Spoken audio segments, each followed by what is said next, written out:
tem uma palavra que o Senhor tem falado, tem ministrado, é algo que não deve sair da nossa mente.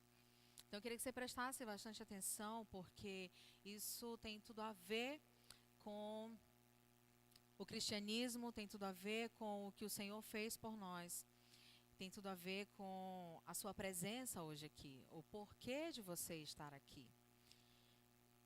Falar sobre santificação é o motivo, é uma das motivações, dos interesse do cristão, deve ser a busca de santificação, a busca da santidade.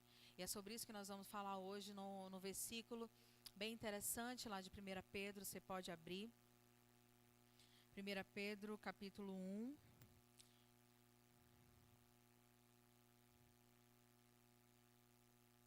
Versículo 16.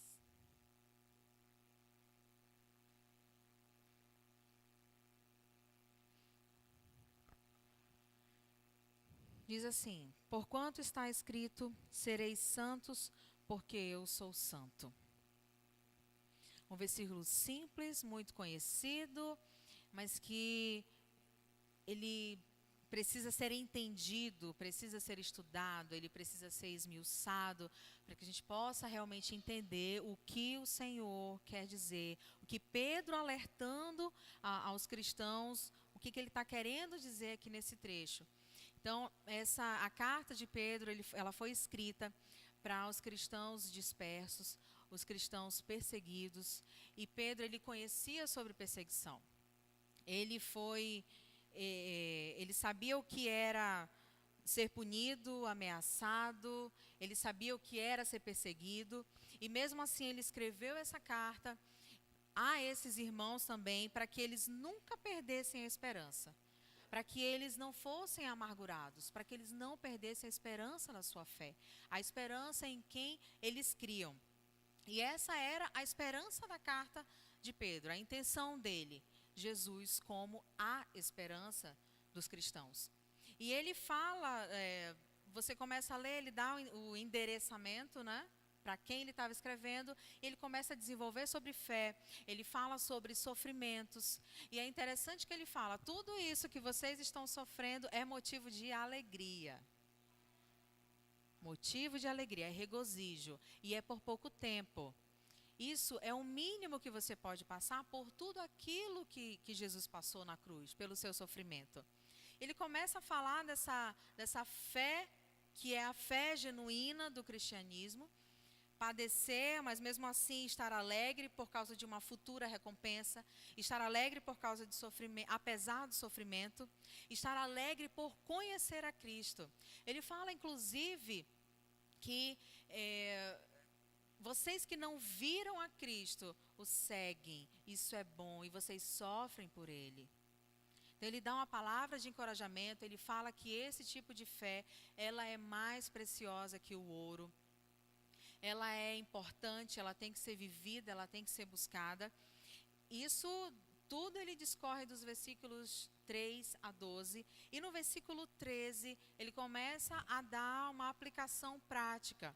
Ele encoraja, ele lembra os cristãos e ele nos lembra sobre isso, que os nossos sofrimentos, eles não vão permanecer para sempre, mas que mesmo que a gente sofra, isso é por pouco tempo e que isso vai ser bom.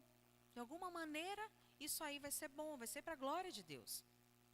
No versículo 13, ele fala assim: portanto, cingindo os lombos do vosso entendimento, sede sóbrios e esperai inteiramente na graça que se vos oferece na revelação de Jesus Cristo. Como filhos obedientes, não vos conformeis às concupiscências que antes tinhais na vossa ignorância. Mas como é santo aquele que vos chamou, sede vós também santos em todo o vosso procedimento. E o versículo 16, porquanto está escrito, sereis santos, porque eu sou santo. Na verdade, ele começa a dar essa aplicação no versículo 13. Quando você lê somente o 16, seja santo porque eu sou santo. Para um novo convertido, ou para quem não conhece muito a palavra, fica aquela interrogação, uma incógnita: como ser santo? Eu preciso de quê para ser santo? quem me santifica? Eu posso fazer isso sozinho? No versículo 13 ele começa a falar, essa palavra, esse início do versículo 13, a palavra portanto, ela é uma sequência daquilo tudo que ele vinha falando antes, de todas as bênçãos, o encorajamento da fé, que as pessoas permaneçam firmes por causa disso tudo. Portanto, permaneça. Essa palavra, portanto, ele está dizendo que, a partir de agora, por causa de tudo isso, vocês devem agir de determinada forma. A conduta de vocês como cristãos, ela deve ser diferente. Ela não deve ser como era antes. Então, quando ele fala, portanto, cingir os lombos do vosso entendimento. O que é isso? Não entendo. O que ele está querendo dizer isso? Se prepara. Por causa de tudo isso, você deve estar preparado.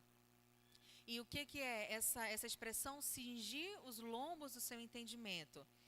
Esse cingir significa se preparar.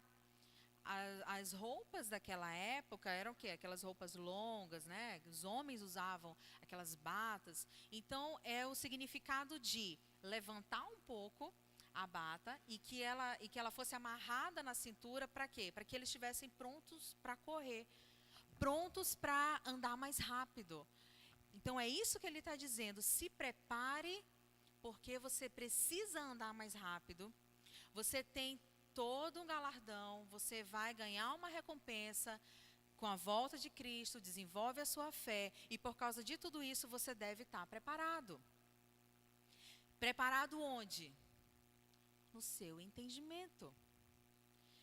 O que ele está alertando? Que existe algo que a gente não percebe, que é o nosso pensamento.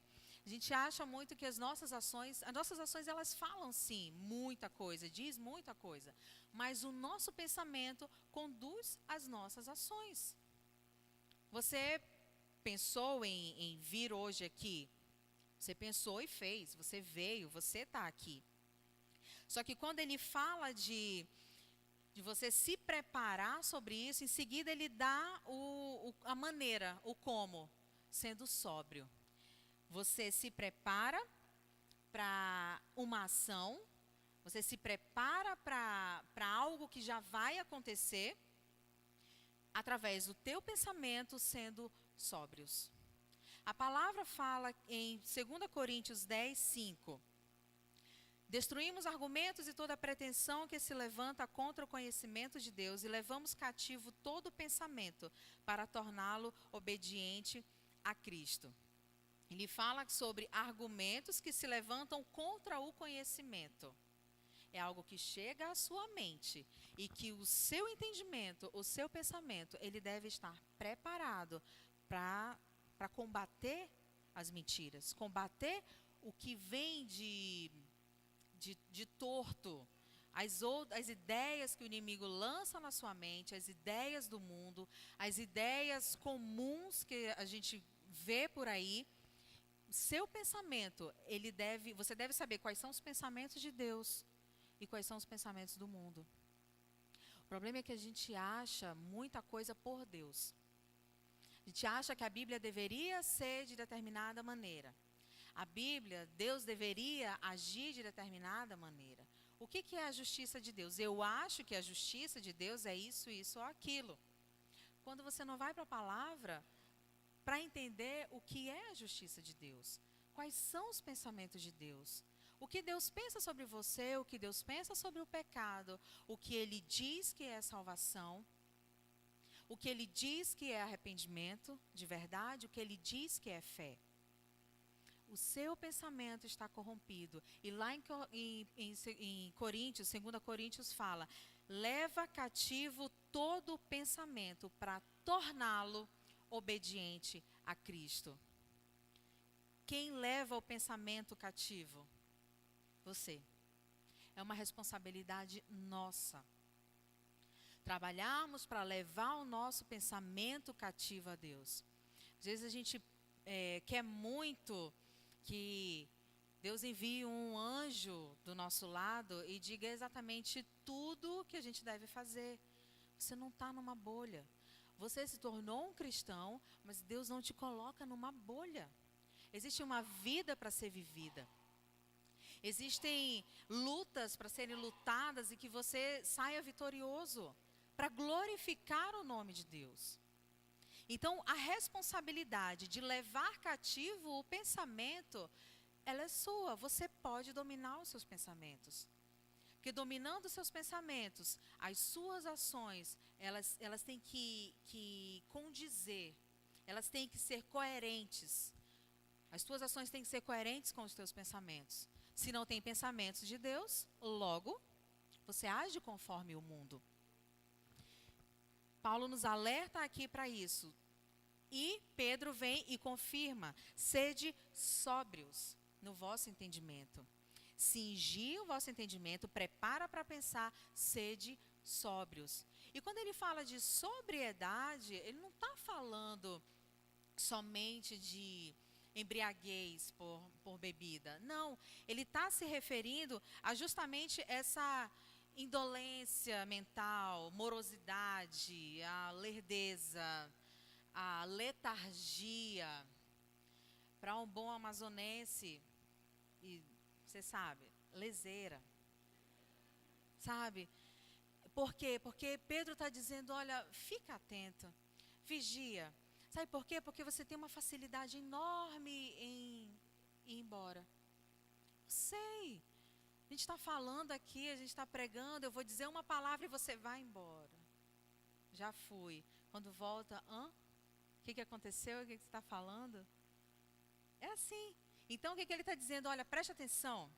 Quando você estiver lendo, quando você estiver em busca de santidade, quando você estiver estudando, quando você estiver pensando em Deus, domine o seu pensamento para que ele esteja firme. Porque é muito fácil você se desviar. É muito fácil você simplesmente parar. Parei, não sei, só estou respirando. Isso que Pedro está dizendo. Cuidado, não faz isso. Sede sóbrios. Procura inibir qualquer tipo de vício, essa embriaguez mental, quando você tem a sua caixinha do nada, sabe? Hoje, o que você está pensando? Nada. Você está fazendo nada. Uma mente ociosa. Uma mente que está sujeita a qualquer ataque. Queridos, nós vivemos num mundo muito bom, mais corrompido, mas que vai ser restaurado completamente. Mas a gente não pode esquecer que existe uma guerra. Existe um inimigo que está jogando setas na sua mente, jogando mentiras sobre Deus, sobre você, sobre as pessoas que te cercam, sobre a tua família. Essa é a intenção dele, deturpar as verdades, não ter amor pelo próximo, inventando coisas, e você acha às vezes que são seus pensamentos quando não é verdade. E você se acha às vezes a pior pessoa do mundo. Você não entende, você não sabe diferenciar o que é seu pensamento do que é uma seta maligna. Aí você acha que não tem jeito para você. Calma, tem. O Espírito Santo está aí para nos ajudar. Ele se dispõe a nos ajudar. E a gente precisa estar atento justamente para isso. Então você sabe que você domina seu pensamento. Você pode levar o seu pensamento cativo a todo conhecimento de Deus.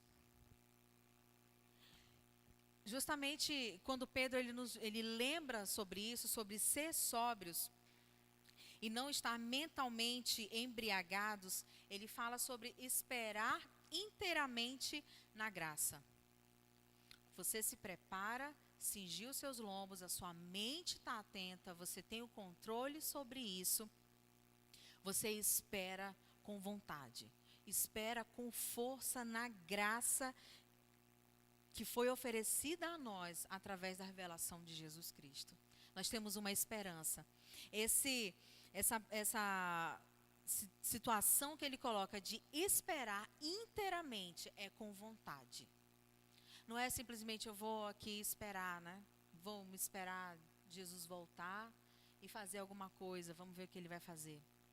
Não, você espera, você clama. É por isso que às vezes nós não entendemos O versículo que diz que o Espírito e a noiva dizem: vem. Você é noiva, não tem clamado para que ele venha, tem alguma coisa muito errada. Se você é noiva, você entende por que ele vem, para que ele vem, para consumar tudo. E você tem alegria nessa esperança de que ele vai voltar. Ele vai voltar para redimir todas as coisas, para tornar tudo como era antes. Essa tem que ser a nossa esperança. Não é a nossa esperança de que você vai morrer ou que ele vai voltar e isso tudo aqui vai ser destruído e a gente vai para o céu. Esperança na volta dele, ele vai redimir tudo e a gente vai morar aqui. Mas isso aí são cenas dos próximos capítulos, que a gente vai trazer estudos sobre escatologia também aqui. Mas essa deve ser a nossa esperança. Jesus, a sua vinda, a revelação, boas novas, Evangelho. Em seguida ele fala sobre filhos obedientes. Como filhos obedientes, não vos conformeis. Tem uma outra versão que fala: não vos amoldeis. Ele traz para a gente a relação de filhos obedientes. Filhos que amam obedecer ao Pai. Como filhos, já como uma situação diferente. Como filhos de Deus, nós obedecemos. E ele dá um lembrete ainda: não vos amoldando as concupiscências que antes tinhas na vossa ignorância. Na ignorância sobre Deus, na ignorância sobre Jesus, na ignorância sobre o pecado. E aqui a gente tem que falar sobre o pecado, porque não tem como falar sobre santificação. Você é santo de quê? Ser santo significa ser separado. Mas separado de quê? De quem? Como assim? Separado do pecado. E o pecado, ele tem que estar bem, tem que ter uma distinção bem resolvida na nossa mente sobre o que é pecado. Recentemente, eu ouvi alguém falar que pecado é algo ruim que você faz contra o próximo. Também. Mas o pecado, ele não é somente uma ação. Pecado é uma condição. Natureza pecaminosa, todos nós temos. Ah, pastora, mas eu não tenho nada a ver com Adão. Eu nem estava lá. Tenho nada a ver com isso. Você é cristão? Você acredita na Bíblia? Então você acredita que tudo começou lá. E a palavra diz que nós somos herdeiros também desse pecado. Herdamos. Aceita que dói menos? Não tem o que questionar. Que se você questiona, a sua fé não é genuína. A nossa luta sempre vai ser nos justificar diante de Deus. Só que você é injustificável. Sozinho, você não consegue nada. O pecado, ele nos separa de Deus. O pecado, ele não é somente uma ação, ele é uma condição. A sua condição é: você nasceu pecador. A Bíblia fala que todos pecaram e destituídos, separados estão da glória de Deus. Todos. Não existe um justo sequer. E até mesmo a nossa boa vontade, ela vem de Deus. Ah, mas eu nunca pensei em matar alguém. Será? Confessando pecado aqui. Já pensei. Me arrependi. Mas é justamente isso que o Espírito Santo faz. Porque se Deus fosse deixar do jeito que estava, assim, sabe? Todo o mal que a gente pode fazer. Se a gente pudesse fazer, gente, não dava 3 meses para todo mundo se destruir. Só que até isso, até a nossa boa vontade, não vem de nós mesmos. Vem de Deus. Ele nos freia, Ele não permite algumas coisas. É a sua cobiça que te atrai, te seduz. Tiago fala sobre a tentação, sobre pecado, que é justamente a sua cobiça, a concupiscência, o desejo te atrai. E depois disso, consumado, isso é pecado. Então você não pode simplesmente atribuir, você pecou porque você fez algo. Pecado é intenção. E Jesus veio mostrar isso pra gente. Quando as pessoas seguiam a lei, faziam questão de dizer isso, faziam questão de provar isso, de se vangloriar por isso, e ele vem e começa a destruir algumas coisas. Beleza, você pode até seguir a lei, mas eu digo o seguinte, que aquele que cobiçar uma mulher, no seu pensamento, ele já cometeu adultério. Jesus, ele vai muito, muito, muito além do que é externo. É por isso que a gente não pode julgar, não pode julgar o evangelho pelo que pode e o que não pode. A pastora me deu uma lista de regras. O que eu posso vestir e o que eu não posso. O que eu posso usar de maquiagem e o que eu não posso. O tamanho do brinco que pode e que não pode. Isso é tão pequeno. É tão pequeno. É claro, queridos, existem padrões morais, existem sim normas de conduta, de ética, que a gente vai conversando, do que é educação, inclusive, por favor. Mas você me pediu uma listinha do que pode e o que não pode, para quê? Sendo que o próprio Deus examina a nojeira que está no seu coração. Aquilo que vem do seu coração, aquilo que você fala, é aquilo que está cheio o seu coração. Só fala de ódio, de vingança, de falta de perdão, só fala de dinheiro. Tem muitos ídolos no seu coração que você ainda não realizou. Mas que o Espírito Santo vai te mostrar, pode te mostrar sim. Se você pedir, ele te mostra. Mas ele te mostra com muito amor. Porque ele é nosso amigo e nosso consolador, nosso ajudador. Falar sobre pecado dá um retrocesso assim na mente, porque a gente começa cheio de justificativa. Cheio de justificativa. É problema na família, mas eu estou assim é por causa dele. É por causa dela. Porque se não tivesse falado, se não tivesse feito, se, quando a Bíblia diz, perdoa. Você vai entregar a sua oferta, você lembra que tem alguém chateado com você? Deus, ele inverte os nossos pensamentos, ele inverte aquilo que a gente acha como normal, né?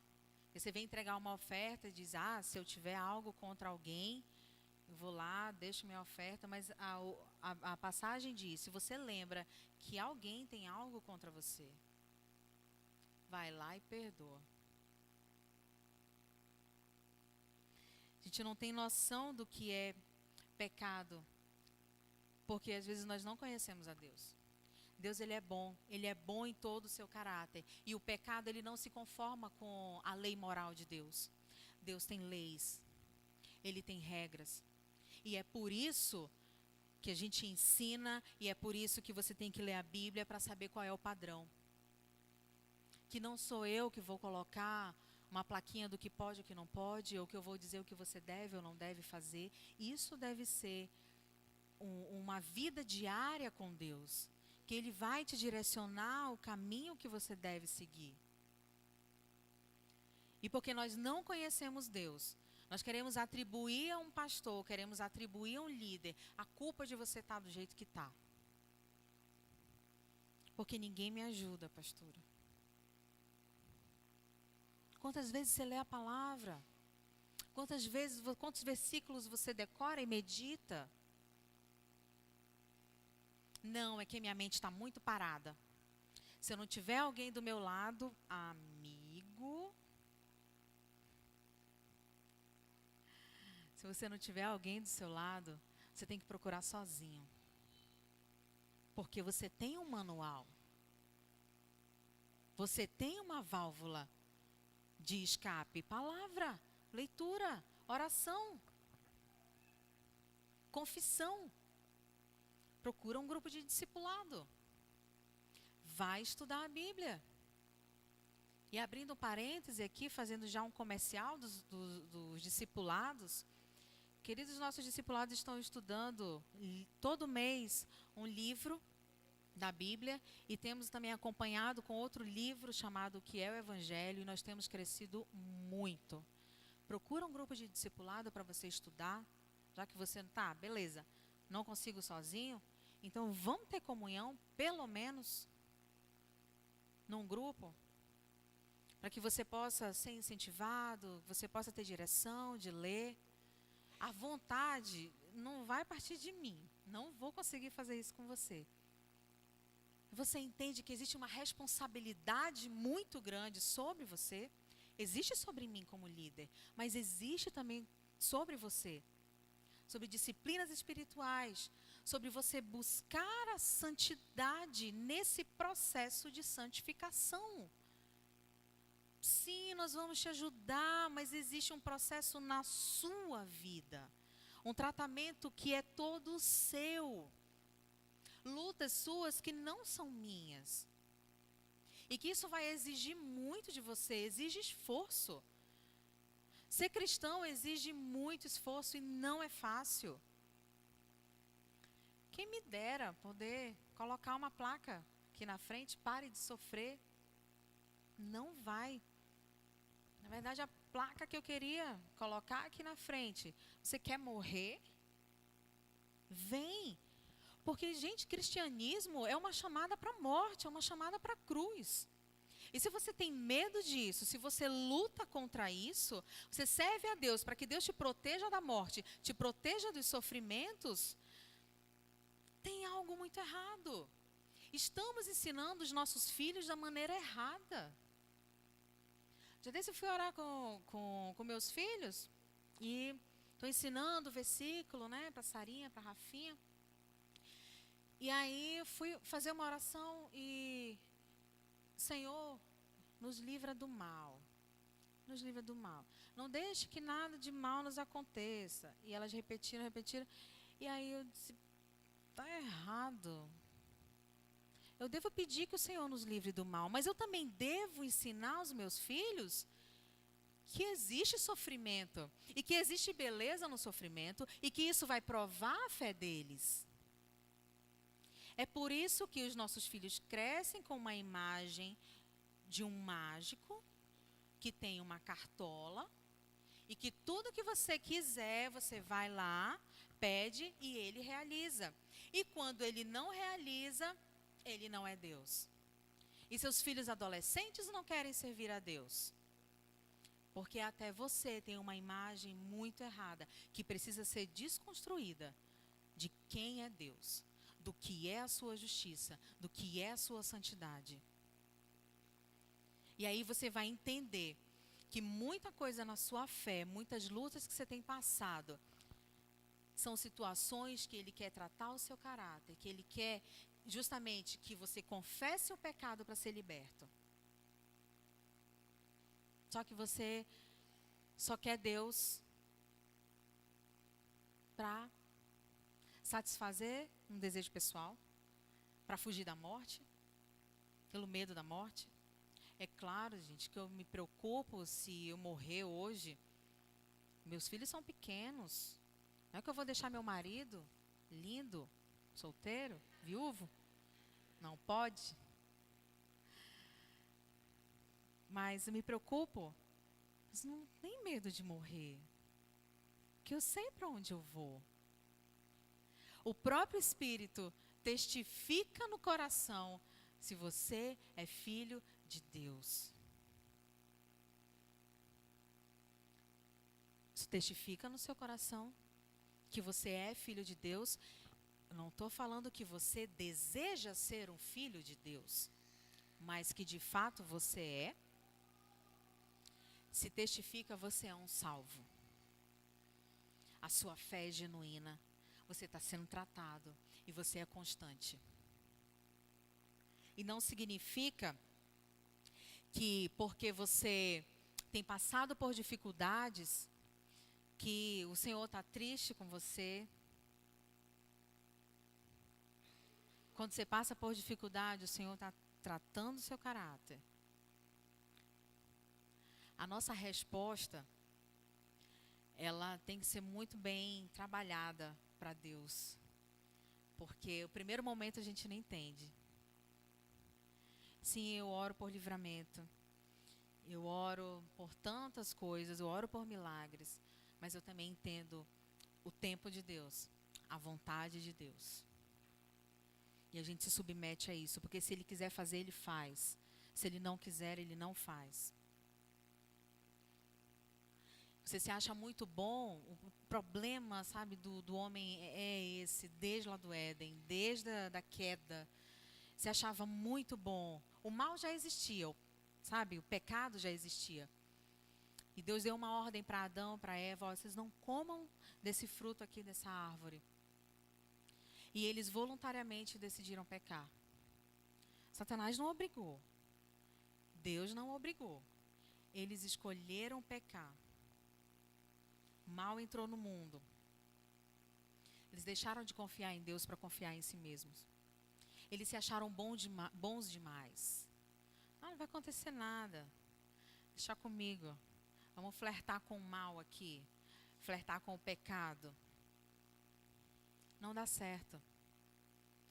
Você se acha tão bom, você não examina realmente a intenção do seu coração.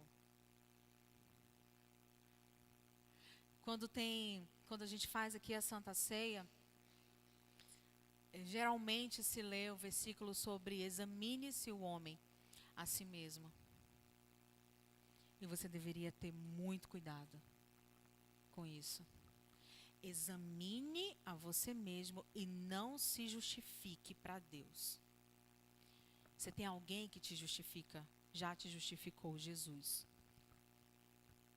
Mas o Espírito Santo vai te lembrar de alguma obra, de alguma situação que você deve se arrepender. Se arrependa. Mas não justifique diante de Deus. Porque você vai ser julgado por isso.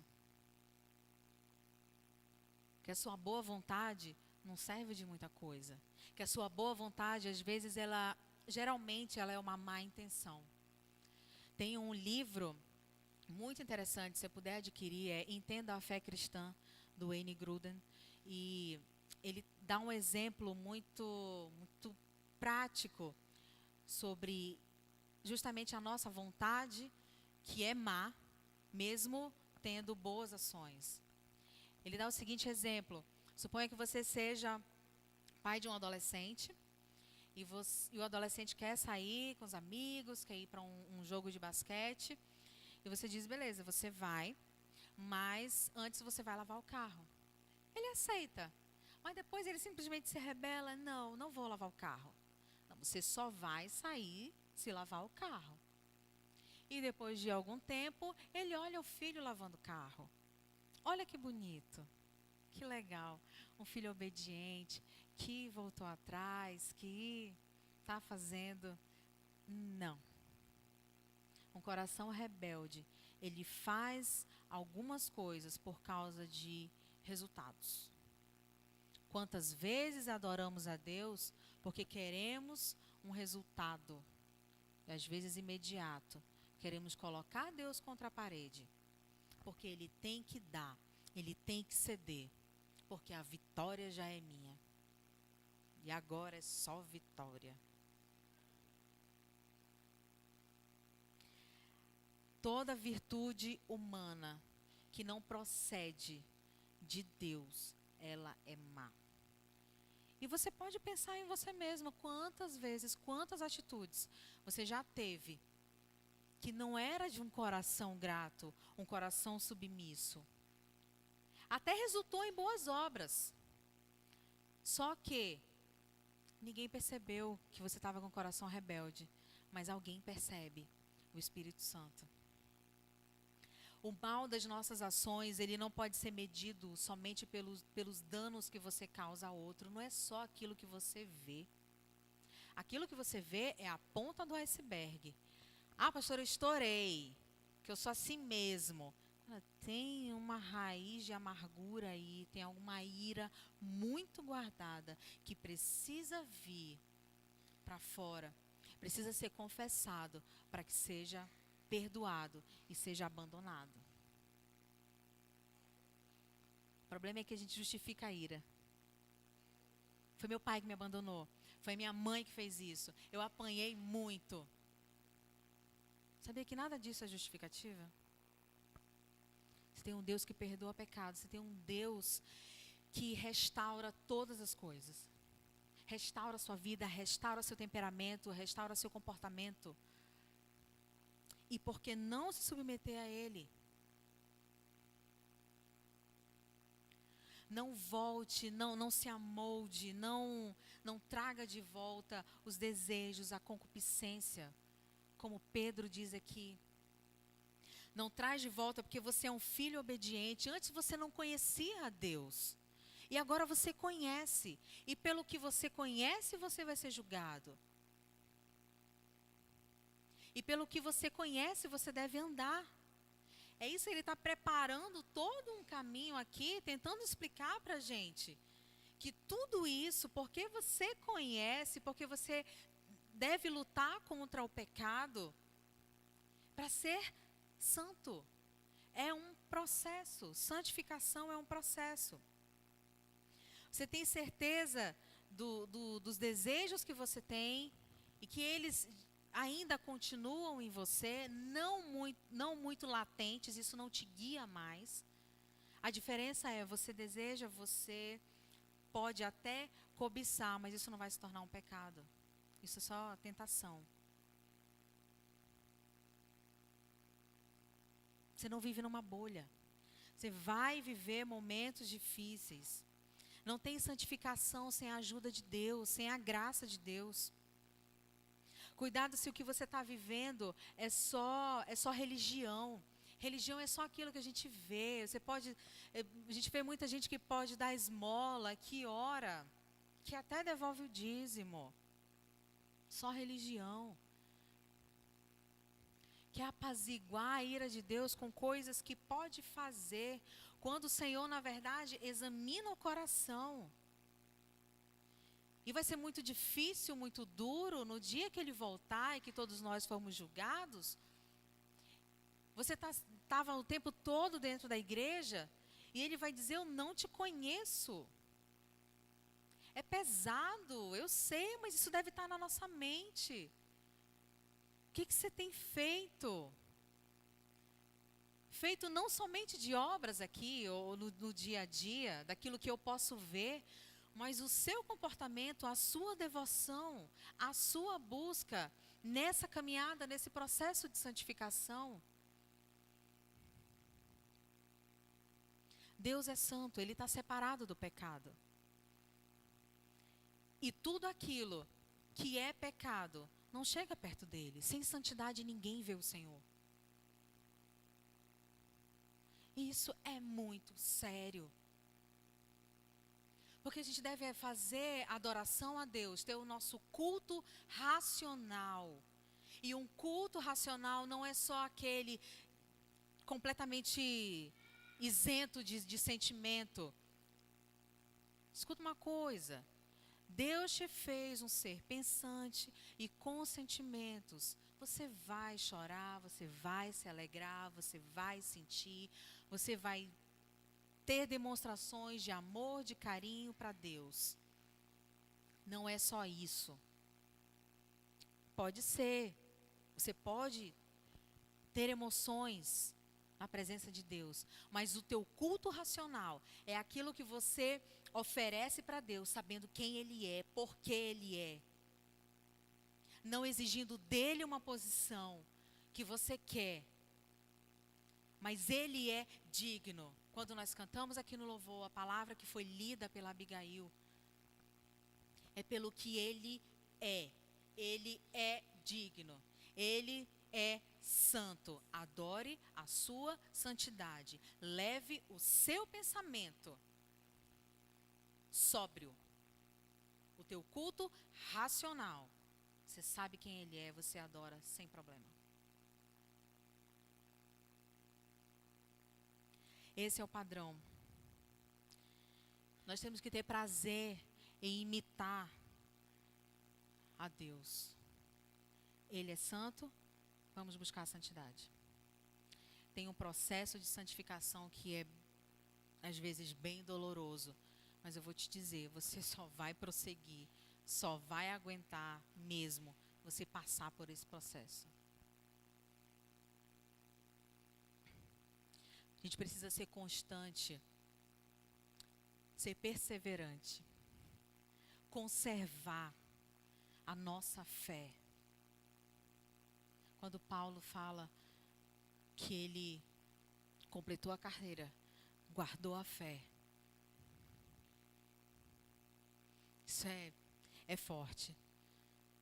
Teve tanta coisa para dar errado, mas guardei a fé.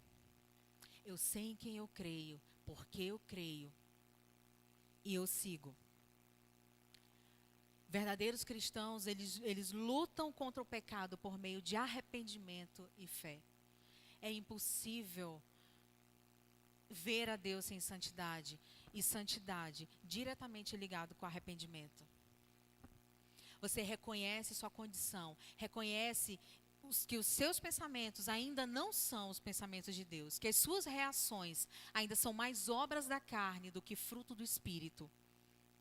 Você reconhece isso, se arrependa. O Senhor, Ele não tem a mão recolhida para não nos abençoar. Ele vai nos abençoar à medida que nós entregamos a nossa vida, entregamos a direção toda para Ele, submetendo à vontade dEle, submetendo que você vai ter muitas perdas, que a cruz vai te levar para muitas perdas,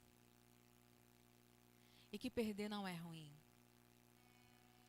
Que a Bíblia diz que aquele que perder a sua vida, aí sim, achou. Mas quem quiser ganhar a sua alma, sua vida, vai perder. Ser cristão, ser salvo, não te impede de ser tentado. Por isso, não se acha o patinho feio da igreja porque você é tentado. Todos nós somos tentados. E também não fica triste quando você tiver consequência de pecado. Sim, fica triste porque você entristeceu o Espírito Santo, né, pelo pecado. Mas tudo que a gente planta, a gente colhe. E não é o fato de nós sermos salvos que vai nos isentar das colheitas. Não isenta. E porque nós plantamos o que colhemos, nós colhemos alguns sofrimentos. Eu não estou dizendo que todo o pecado, todo sofrimento, ele é por causa de pecado. Mas todo pecado em si, ele traz sim uma parcela de sofrimento. Aguenta firme. Vai passar. Você está numa obra de santificação. Tem evidências na tua vida de que existe uma obra que o Espírito Santo começou. E uma dessas evidências é que o próprio Espírito, ele testifica no seu coração que você é um filho de Deus. Testifica.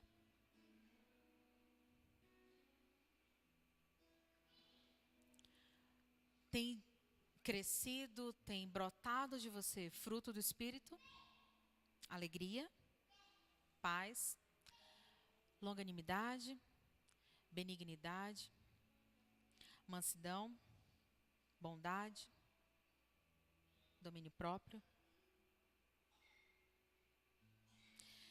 O fruto do Espírito não se escolhe. Quando me ensinaram isso na escola bíblica, eu achava que podia escolher. Então eu tinha 2 e achava que estava no lucro. Aí quando a gente conhece o Senhor de verdade, eu preciso ter todos. Mas isso é um processo. E eu sou muito grata a Deus por passar por um processo de santificação e de ver vidas aqui transformadas nesse mesmo processo. Estamos no mesmo barco. E a nossa esperança é estar inteiramente esperançosos no dia que todas as coisas serão redimidas e que vai haver uma consumação para a glória de Deus. Fica em pé, em nome de Jesus. Uma fé genuína é aquela com obediência. Em 1 João 2, 4 a 6 diz assim: aquele que diz eu conheço e não guarda seus mandamentos é mentiroso, e a verdade não está nele. Mas todo que guarda sua palavra, neste o amor de Deus tem de fato se aperfeiçoado. E assim sabemos que estamos nele. Quem afirma estar nele também deve andar como ele andou. Não é necessária uma vida perfeita, mas a vida de um verdadeiro cristão mostra continuamente um padrão geral de obediência às ordens de Deus. Você afirma que o conhece, ande como ele andou. Não é uma opção. É para andar. É para seguir. Se apresse em mudar. Eu sei que o Espírito Santo, ele está aqui. E a obra do Espírito Santo é nos convencer do pecado, da justiça e do juízo. Se você não tinha noção do que era pecado, que você está totalmente afastado, e que se você não for justificado, se você não for encontrado, se você não clamar por Jesus para ser salvo, você está completamente perdido. Eu queria que você orasse agora. E o Espírito Santo vai trazer à sua memória pecados que precisam ser deixados, porque você está num processo. E não dá para andar com essa bagagem. Você precisa deixar, se arrepender, confessar. Pede do Senhor, pede do Espírito Santo que te mostre isso. E que hoje seja um dia de romper. Romper com esse pecado. É possível, é possível, é possível. Tem restauração, tem perdão. Mas coloca isso diante de Deus, o único que pode perdoar. É o único que pode te ajudar.